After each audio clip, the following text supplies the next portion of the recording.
Eh bien, salut tout le monde, c'est Xoid. Et aujourd'hui, on se retrouve sur une nouvelle vidéo. Donc, alors, aujourd'hui, je suis accompagné de Ryo the Game. Salut. Donc, on va faire une vidéo sur une discussion de One Piece. Donc, le combat qu'il y a eu avant les 2 ans de Aokiji et Akainu.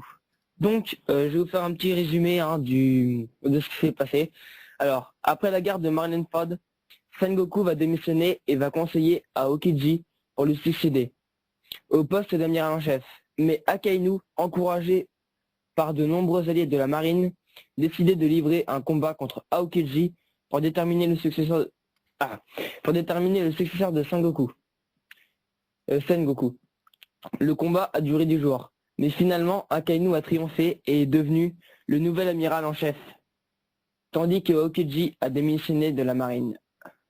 Donc, alors mon opinion sur ce qui s'est passé, parce que on l'a pas vu ce qui s'est passé, hein. Je pense qu'il y a eu un moment d'inattention. La personne a déstabilisé Aokiji, puis Akainu a pu faire ce qu'il voulait sur l'ex-amiral en chef. Donc ton opinion, hein, Ryo the Game. Donc moi je pense déjà que comme l'a dit Xoid, c'est que Akainu s'est fait aider pour battre Aokiji. Donc peut-être par Doflamingo, mais ça on sait pas, hein, on le pense. Donc Aokiji pour moi, ce qui est logique, il va vouloir revenir à la marine pour reprendre sa place qui lui revient de droit. Parce qu'il faut savoir que Sengoku a voulu que Aokiji le remplace de base. Mais des ex de la marine, des soldats de la marine, ont voulu qu'il y ait un combat entre Akainu et Aokiji, donc les deux personnes les plus fortes de la marine qui pouvaient succéder Sengoku. Donc le combat s'est déroulé à Punk Hazard. Attention, gros spoil.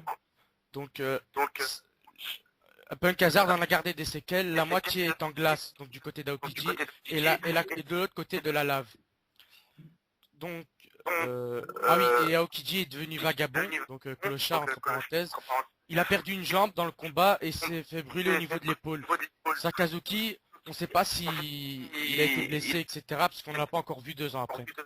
Ouais, moi je pense qu'il a eu quelque chose. Ouais, sûrement contre Aokiji quand même. Ouais.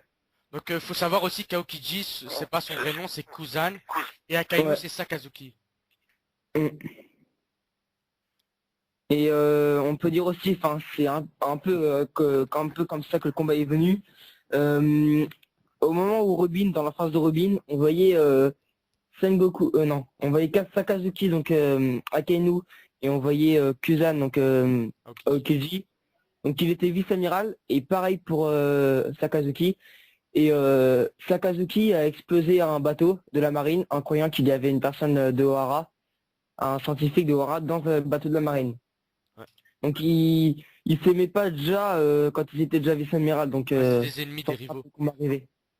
Et voilà. Faut savoir aussi, c'est que Akainu utilise une justice absolue, donc comme les CP9, c'est une justice stricte, avec la peine de mort, etc.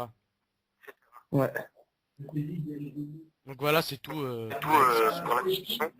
Donc n'hésitez pas à lâcher un like, mettez des commentaires sur l'opinion que vous pensez sur le combat.